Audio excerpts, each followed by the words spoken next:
ഇനി നമ്മൾ പഠിക്കാൻ പോകുന്നത് സോഷ്യൽ ഒബ്ജക്റ്റീവ്സ് ആണ്. അപ്പോൾ സോഷ്യൽ ഒബ്ജക്റ്റീവ്സിൽ ആദ്യം വരുന്ന production and supply of quality goods and services.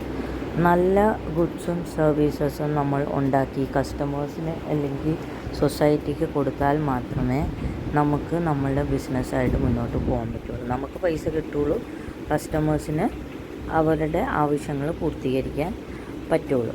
ഇനി adoption of fair trade practices, അതായത് കള്ളത്തരം ചെയ്യാതിരിക്കുക, മായം ചേർക്കാതിരിക്കുക.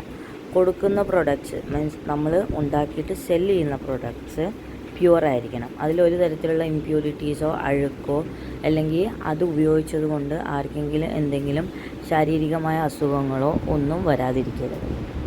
ഓക്കെ. പ്ലസ് നമ്മൾ കൊടുക്കുന്ന ആസ് എ കസ്റ്റമർ നമ്മൾ കൊടുക്കുന്ന പൈസയ്ക്കുള്ള വാല്യൂ അല്ലെങ്കിൽ വർത്ത് നമുക്ക് കിട്ടുന്ന ആ പ്രൊഡക്റ്റിനും സർവീസസിനും ഉണ്ടാവണം. ഇനി അടുത്തത് contribution to general welfare of the society. സൊസൈറ്റീൻ്റെ വെൽഫെയർ എന്ന് വെച്ച് കഴിഞ്ഞാൽ സൊസൈറ്റീൻ്റെ ഉയർച്ചയും സൊസൈറ്റീൻ്റെ ഡെവലപ്മെൻറ്റും കൂടെ എയിം ചെയ്തിട്ട് വേണം നമ്മൾ ഒരു പ്രൊഡക്റ്റ് അല്ലെങ്കിൽ ഒരു സർവീസസ് നമ്മൾ ഉണ്ടാക്കി വിൽക്കാൻ. ഇനി അടുത്തത് ഹ്യൂമൻ ഒബ്ജക്റ്റീവ്സ് ആണ്. Economic wellbeing of the employee. അപ്പോൾ നമ്മളൊരു ബിസിനസ് വളരണമെന്നുണ്ടെങ്കിൽ അല്ലെങ്കിൽ നമുക്ക് നല്ല പ്രോഫിറ്റ് കിട്ടുന്നുണ്ടെങ്കിൽ, നല്ല രീതിയിൽ നമുക്ക് ബിസിനസ്സിൽ ഒരു ഗുഡ് വിൽ കിട്ടുന്നുണ്ടെങ്കിൽ അതിൻ്റെ ഒരു സപ്പോർട്ട് അല്ലെങ്കിൽ ഒരു ക്രെഡിറ്റ് എന്ന് പറയുന്നത് ആ ഓണറിൻ്റെയോ മാത്രമല്ല, അയാളുടെ കൂടെ ജോലി ചെയ്യുന്ന അയാളുടെ എംപ്ലോയീസിൻ്റെയും കൂടെയാണ്. അവരും കൂടെ ഒരു ബാക്ക് സപ്പോർട്ടായിട്ട് നമുക്കുള്ള കൂടെ നിൽക്കുന്നതുകൊണ്ടാണ് നമുക്ക് ബിസിനസ് നന്നായിട്ട് മുന്നോട്ട് കൊണ്ടുപോകാൻ പറ്റുന്നത്. ഈ social and psychological satisfaction of the employees. മാനസികവും ശാരീരികവുമായിട്ട് നമ്മളുടെ സ്റ്റാഫ് അല്ലെങ്കിൽ നമ്മളുടെ എംപ്ലോയീസ് നമ്മളുടെ കൂടെ സാറ്റിസ്ഫൈഡ് ആണെങ്കിൽ മാത്രമേ അവർ നല്ല രീതിയിൽ ജോലി ചെയ്യുള്ളൂ. അവർ കൂടുതൽ നമ്മളുടെ ബിസിനസ്സിന് പ്രോഫിറ്റ് കിട്ടാനായിട്ടുള്ള കാര്യങ്ങൾ അവർ ചെയ്യുള്ളൂ, അല്ലെങ്കിൽ നമ്മളുടെ ബിസിനസ് ഗ്രോ ചെയ്യാനുള്ള കാര്യങ്ങൾ അവർ ചെയ്യുള്ളൂ. ഡെവലപ്മെൻറ്റ് ഓഫ് ഹ്യൂമൻ റിസോഴ്സ്, അത് വളരെ ഇമ്പോർട്ടൻ്റ് ആണ്. ഏതൊരു ബിസിനസ്സിൻ്റെയും എയിം ഒബ്ജക്റ്റീവ് ഒന്ന് പ്രോഫിറ്റും പിന്നെ രണ്ടാമത്തെ ഡെവലപ്മെൻറ്റ് ഓഫ് ഹ്യൂമൻ റിസോഴ്സ്. നല്ല രീതിയിൽ ഹ്യൂമൻ റിസോഴ്സ് മാനേജ്മെൻറ്റ് ആ ബിസിനസ്സിൽ അപ്ലൈ ചെയ്യാൻ പറ്റിയാൽ ആ ബിസിനസ് സക്സസ്ഫുള്ളായിട്ട് മുന്നോട്ട് പോകും. പലതരത്തിലുള്ള മെത്തേഡ്സ് ഉണ്ട് ഹ്യൂമൻ റിസോഴ്സസ് ഡെവലപ്പ് ചെയ്യാനും അത് അപ്ലൈ ചെയ്യാനും. അതെല്ലാം നമ്മൾ മനസ്സിലാക്കിയിരിക്കണം. ഈ wellbeing of socially and economically backward people, കുറച്ച് പുറകിലായിട്ടുള്ള സാമ്പത്തികപരമായിട്ടുള്ള സൊസൈറ്റിയിൽ ഇത്തിരി പുറകിലായിട്ടുള്ള എംപ്ലോയീസിനെ അവരെ സൊസൈറ്റീൻ്റെ കൂടെ ഇറക്കി ആ സൊസൈറ്റിയിലെ ഒരു അംഗമായിട്ട് അവരെയും ഇൻവോൾവ് ചെയ്തിട്ട് നമുക്ക് ജോലി ചെയ്യിപ്പിക്കാൻ പറ്റിക്കഴിഞ്ഞാൽ അത് വളരെ നല്ലതാണ്. അവർക്കൊരു അവരുടെ സെൽഫ് റെസ്പെക്റ്റ് അവർക്ക് തിരിച്ചു കിട്ടും. അപ്പോൾ അവർക്ക് അവരുടെ സെൽഫ് റെസ്പെക്റ്റ് തിരിച്ചു കിട്ടിക്കഴിഞ്ഞ് കഴിഞ്ഞാൽ അവർ പിന്നെയും നന്നായിട്ട് കൂടുതൽ ജോലി എടുക്കാൻ അവർ ശ്രമിക്കും. ഇനി national objectives. Creation of employment, ജോലി ഉണ്ടാക്കുക, ജോലി സാധ്യതകൾ ഉണ്ടാക്കുക. Okay. Promotion of social justice, എല്ലാവർക്കും ന്യായം മേടിച്ചു കൊടുക്കുക. ആരും അന്യായമായിട്ട് അവരെ ചൂഷണം ചെയ്യാൻ പാടില്ല. അവർ നമ്മളുടെ കൂടെ നല്ല രീതിയിൽ നിൽക്കുന്നുണ്ട്, നമ്മളുടെ സക്സസിൻ്റെ പുറകിൽ അവർ എപ്പോഴും കൂടെ, നമ്മുടെ ഫെയിലിയറിനും അവർ നമ്മളുടെ കൂടെ നമ്മളെ നല്ല സ്ട്രോങ് ആയിട്ട് സപ്പോർട്ട് ചെയ്യുന്നുണ്ടെങ്കിൽ അവരൊരിക്കലും ക്രിട്ടിസൈസ് ചെയ്യരുത്, ഇൻസൾട്ട് ചെയ്യരുത്, താഴ്ത്തി കാണിക്കരുത്. Production according to national priority. ഒരു കൺട്രിക്ക്, നേഷൻ എന്ന് പറഞ്ഞ ഒരു കൺട്രിയാണ്, ആ ഒരു കൺട്രിക്ക് എന്താണ് ആവശ്യം അതാണ് നമ്മൾ ഉണ്ടാക്കി കൊടുക്കേണ്ടത്. അല്ലെങ്കിൽ അവർക്ക് എന്താണ് ആവശ്യമില്ലാത്ത അത് ഉണ്ടാക്കി കൊടുത്തിട്ട് കാര്യമില്ല. Contribution to the revenue of the country. അങ്ങനെ നമ്മൾ ബിസിനസ് ചെയ്യുമ്പോൾ നമ്മൾ നമ്മുടെ കൺട്രീൻ്റെ സാമ്പത്തികവും കൂടെ കൂട്ടുകയാണ്. നമ്മളുടെ സാമ്പത്തികവും കൂടുകയാണ്, അതിനൊപ്പം തന്നെ കൺട്രീൻ്റെ സാമ്പത്തികവും കൂടുകയാണ്. ഇനി അടുത്തത് ഗ്ലോബൽ ഒബ്ജക്റ്റീവ്സ് ആണ്. Raise general standard of living.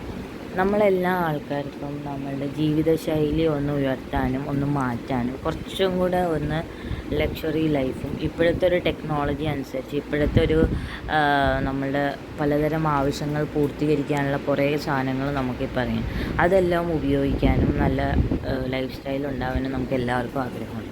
അപ്പോൾ ബിസിനസ് നല്ല രീതിയിൽ ചെയ്താൽ ഈ ഒരു ബെനിഫിറ്റ് നമുക്ക് കിട്ടും. Reduce disparities among Nations.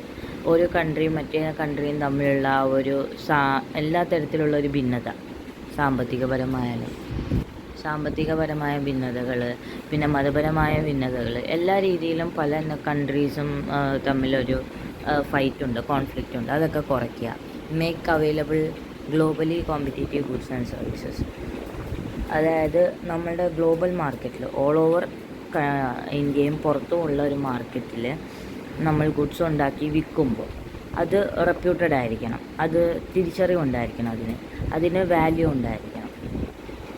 അങ്ങനത്തെ ഗുഡ്സ് ആൻഡ് സർവീസ് നമ്മൾ പ്രൊഡ്യൂസ് ചെയ്യാൻ നോക്കുക.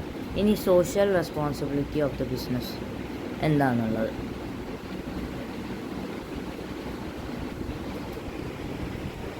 Social responsibility of the business, ഒരു ബിസിനസ്സിൻ്റെ ഫസ്റ്റ് പ്രൈമറി എയിം എന്ന് പറഞ്ഞു കഴിഞ്ഞാൽ പ്രോഫിറ്റ് കൂടുതൽ ഉണ്ടാക്കുക എന്നാണ്. പക്ഷേ അത് മാത്രമല്ല ഒരു ബിസിനസ്സിൻ്റെ ഉത്തരവാദിത്തം അല്ലെങ്കിൽ ആവശ്യം. സോഷ്യൽ ആയിട്ടൊരു ബിസിനസ് എന്ന് പറഞ്ഞു കഴിഞ്ഞാൽ ഒരു ആർട്ടിഫിഷ്യൽ പേഴ്സൺ ആണെങ്കിലും അത് നടക്കുന്നത് അല്ലെങ്കിൽ ജോലി ചെയ്യുന്നത് ഒരു സമൂഹത്തിൻ്റെ ഇടയിലാണ്. അപ്പോൾ ആ സമൂഹത്തിലുള്ള പലരുടെയും ആവശ്യങ്ങൾ പൂർത്തീകരിക്കാനുള്ള മുഴുവൻ ഉത്തരവാദിത്വം ഒരു ബിസിനസ്സിനുണ്ട്. അതിൽ ഇൻവെസ്റ്റേഴ്സ് ഉണ്ടാവും, കസ്റ്റമേഴ്സ് ഉണ്ടാവും, പ്രൊഡ്യൂസേഴ്സ് ഉണ്ടാവും, അല്ലെങ്കിൽ മാനുഫാക്ചേഴ്സ് ഉണ്ടാവും, റീറ്റെയിലേഴ്സ് ഉണ്ടാവും, സെല്ലേഴ്സ് ഉണ്ടാവും, ഒരുപാട് പേരുണ്ടാവും. അവരെല്ലാവരെയും സാറ്റിസ്ഫൈ ചെയ്യുക എന്നുള്ളത് ഒരു ബിസിനസ്സിൻ്റെ ഉത്തരവാദിത്വമാണ്. ആവശ്യം മാത്രമല്ല, ഉത്തരവാദിത്വം കൂടെയാണ്. കാരണം അത് അവർ നിർവഹിച്ചാൽ മാത്രമേ അവർക്ക് ബിസിനസ് മുന്നോട്ട് കൊണ്ടുപോകാൻ പറ്റുള്ളൂ, അവർക്ക് അവരുടെ ബിസിനസ്സിൽ ഉയർച്ച ഉണ്ടാവുള്ളൂ. ഇനി അടുത്തത് responsibility towards different interest group. ബിസിനസ്സിനോട് താല്പര്യം കാണിക്കുന്ന പലവരുടെയും ആയിട്ടുള്ള നമ്മളുടെ ഉത്തരവാദിത്വം, അതായത് ബിസിനസ് ചെയ്യുന്ന ആൾക്കാരുടെ ഉത്തരവാദിത്വം എന്താണ്? Responsibility towards owners and investors. Okay, business നന്നായിട്ട് മുന്നോട്ട് കൊണ്ടുപോവുക. അവർ തരുന്ന റിസോഴ്സസ്, ഫിനാൻഷ്യൽ ആയിക്കോട്ടെ നോൺ ഫിനാൻഷ്യൽ ആയിക്കോട്ടെ, അതിനെ നല്ല രീതിയിൽ ഉപയോഗിക്കുക. അതിനെ അപ്ലൈ ചെയ്യേണ്ട സ്ഥലത്ത് അപ്ലൈ ചെയ്യുക. ക്യാപിറ്റൽ കൂട്ടുക. ഉള്ള ക്യാപിറ്റൽ നല്ല രീതിയിൽ ബിസിനസ്സിൽ ഉപയോഗിക്കുക, അതുപോലെ തന്നെ അത് കൂട്ടാനുള്ള വഴികൾ നോക്കുക. അപ്പോൾ ക്യാപിറ്റൽ ആരെങ്കിലും ബിസിനസ്സിൽ ഇൻവെസ്റ്റ് ചെയ്തിട്ടുണ്ടെങ്കിൽ അവർക്ക് റെഗുലർ ആയിട്ടുള്ളത് നല്ല രീതിയിലുള്ള റിട്ടേൺസ് അവർക്ക് കൊടുക്കുക. ഇൻട്രസ്റ്റൊക്കെ റെഗുലറായിട്ട് പേ ചെയ്യുക. ഇനി റെസ്പോൺസിബിലിറ്റീസ് ടുവേർഡ്സ് ക്രെഡിറ്റേഴ്സ്. ക്രെഡിറ്റേഴ്സ് എന്ന് വെച്ചാൽ നമ്മൾ ചിലപ്പോൾ കടം മേടിച്ചിട്ടുണ്ടാവും ബിസിനസ്സിൽ റൺ ചെയ്തുകൊണ്ട് പോകാൻ. അവർക്ക് നമ്മൾ ആരെങ്കിലും കയ്യിൽ നിന്ന് നമ്മൾ കടം മേടിച്ചിട്ടുണ്ടെങ്കിൽ ആ കടം നമ്മൾ സമയത്തിന് തിരിച്ചു കൊടുക്കുക. അതുപോലെ തന്നെ അതിൻ്റെ റിട്ടേൺസ്, ഇൻട്രസ്റ്റ് എന്തെങ്കിലും ഉണ്ടെങ്കിൽ അത് ടൈംലി അടയ്ക്കുക. ബിസിനസ്സിന് ഓരോ പ്രിൻസിപ്പിൾസും ഉണ്ട്, ഓരോ റൂൾസും ഉണ്ട്. ആ റൂൾസ് അനുസരിച്ച് ബിസിനസ് ചെയ്യാം. ഇനി റെസ്പോൺസിബിലിറ്റീസ് ടുവേർഡ്സ് എംപ്ലോയീസിനോടുള്ള ബിസിനസ്സിൻ്റെ റെസ്പോൺസിബിലിറ്റി എന്ന് പറഞ്ഞു കഴിഞ്ഞാൽ നല്ല വർക്കിംഗ് എൻവയൺമെൻറ്റ് ഉണ്ടാക്കി കൊടുക്കുക. ഓരോ ആൾക്കാരും ചെയ്യുന്ന ജോലിക്കുള്ള ന്യായമായ ശമ്പളം അവർക്ക് കൊടുക്കുക. അവരുടെ മൊത്തത്തിലുള്ള ഡെവലപ്മെൻറ്റും ഗ്രോത്തും നമ്മൾ എൻഷുർ ചെയ്യുക.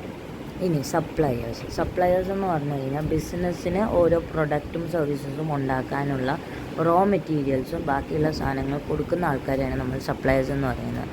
അവർക്ക് റെഗുലറായിട്ട് സാധനങ്ങളുടെ ഓർഡർ കൊടുക്കുക, അവരുമായിട്ട് നല്ല രീതിയിൽ നിൽക്കുക. Okay, for terms and conditions നിൽക്കുക. പിന്നെ ക്രെഡിറ്റ് എടുക്കുവാണെങ്കിൽ അവരോട് പറയുക, ഇത്രയും നാളിനുള്ളിൽ ഞങ്ങളത് തിരിച്ചടയ്ക്കുക, എന്നിട്ട് ആ സമയത്തിനുള്ളിൽ തിരിച്ചടച്ച് ഇരിക്കുക. റെസ്പോൺസിബിലിറ്റീസ് ടുവേർഡ്സ് കസ്റ്റമേഴ്സ് നിങ്ങൾക്കറിയാം. ഫെയർ ആയിട്ടുള്ള പ്രൊഡക്റ്റും സർവീസസും കൊടുക്കുക. അത് ഉപയോഗിച്ചുകൊണ്ട് അവർക്കൊരു തരത്തിലുള്ള ബുദ്ധിമുട്ടും ഉണ്ടാക്കാതിരിക്കുക, ശാരീരികമായിട്ടും മാനസികമായിട്ടുള്ള ബുദ്ധിമുട്ടും ഉണ്ടാക്കാതിരിക്കുക. പിന്നെ നല്ല ക്വാളിറ്റി ആയിരിക്കണം, അവർക്ക് ആവശ്യമുള്ള ക്വാണ്ടിറ്റിയിലും നമുക്ക് കൊടുക്കാൻ പറ്റണം. പിന്നെ ഒരു സാധനം നമ്മൾ കൊടുത്തു കഴിഞ്ഞാൽ ആഫ്റ്റർ സെയിൽ സർവീസ് ഉണ്ടെങ്കിൽ അത് നമ്മൾ ടൈംലി അത് പ്രൊവൈഡ് ചെയ്യണം. ഓക്കെ, കോമ്പറ്റീറ്റേഴ്സ് എന്ന് വെച്ചാൽ നമ്മളുമായിട്ട് കോമ്പീറ്റ് ചെയ്യുന്നത്. കാരണം നമ്മൾ ഒരു ഗുഡ്സ് ആൻഡ് സർവീസസ് ഒരു ബിസിനസ്സുമായിട്ട് നമ്മൾ മാർക്കറ്റിൽ ഇറങ്ങുമ്പോൾ നമ്മൾ മാത്രമല്ല മാർക്കറ്റിൽ ആ ബിസിനസ് ചെയ്യണം, വേറെയും പലരും ഉണ്ടാവും. അപ്പോൾ അവരുമായിട്ട് ഹെൽത്തി കോമ്പറ്റീഷൻ വയ്ക്കുക. ഹെൽത്തി കോമ്പറ്റീഷൻ എന്ന് വെച്ച് കഴിഞ്ഞാൽ അവരുടെ കച്ചവടം പൂട്ടിക്കൊണ്ട് നമ്മൾ വളരാൻ ശ്രമിക്കരുത്. ഓക്കെ, നമ്മളുടെ കച്ചവടം നല്ല രീതിയിൽ മുന്നോട്ട് കൊണ്ടുപോവുക, അത് കൂടുതൽ പ്രോഫിറ്റ് അതിൽ നമ്മൾ ഉണ്ടാക്കി എടുക്കുക. ഇനി ബാക്കിയുള്ളത് രണ്ടെണ്ണം, അതായത് responsibilities towards government, responsibility to society. ഇത് രണ്ടെണ്ണം ഗവൺമെൻറ്റിനെ നിങ്ങൾക്ക് എല്ലാവർക്കും അറിയാം, ടാക്സസ് ഒക്കെ ഉള്ള ടൈംലി അടയ്ക്കുക. അത് പിന്നെ ഒരു തരത്തിലുള്ള ഇംപ്രോപ്പർ വേ ഓഫ് ഡൂയിങ് ബിസിനസ്സിൽ നമ്മൾ ഏർപ്പെടാതിരിക്കുക. ഇനി സൊസൈറ്റി ആണെങ്കിൽ നേരത്തെ പറഞ്ഞ പോലെ പോയിൻ്റ് നിങ്ങൾക്ക് എവിടെയാണ് വീക്കർ ആൻഡ് ബാക്ക്വേർഡ് സൊസൈറ്റിയിലുള്ള ആൾക്കാരെ മുന്നോട്ട് കൊണ്ടുവരിക. നമ്മളുടെ കൺട്രിയുടെ സോഷ്യലും കൾച്ചർ ട്രഡീഷൻ കാത്തു സൂക്ഷിക്കുക. കൂടുതൽ ജോലി സാധ്യതകൾ ഉണ്ടാക്കി കൊടുക്കുക. നമ്മുടെ എൻവയൺമെൻറ്റിനെ, അന്തരീക്ഷത്തിനെ പൊല്യൂഷൻ ഫ്രീ ആക്കാതിരിക്കുക. ഇത്രയും കാര്യങ്ങളാണ് നമ്മളിന്ന് പഠിച്ചത്. അപ്പോൾ ഇതെല്ലാവരും നോക്കുക. എന്തെങ്കിലും ഡൗട്ട് ഉണ്ടെങ്കിൽ ചോദിക്കുക. അപ്പോൾ നമുക്ക് അടുത്ത ടോപ്പിക്കുമായിട്ട് അടുത്ത വീഡിയോയിൽ കാണാം.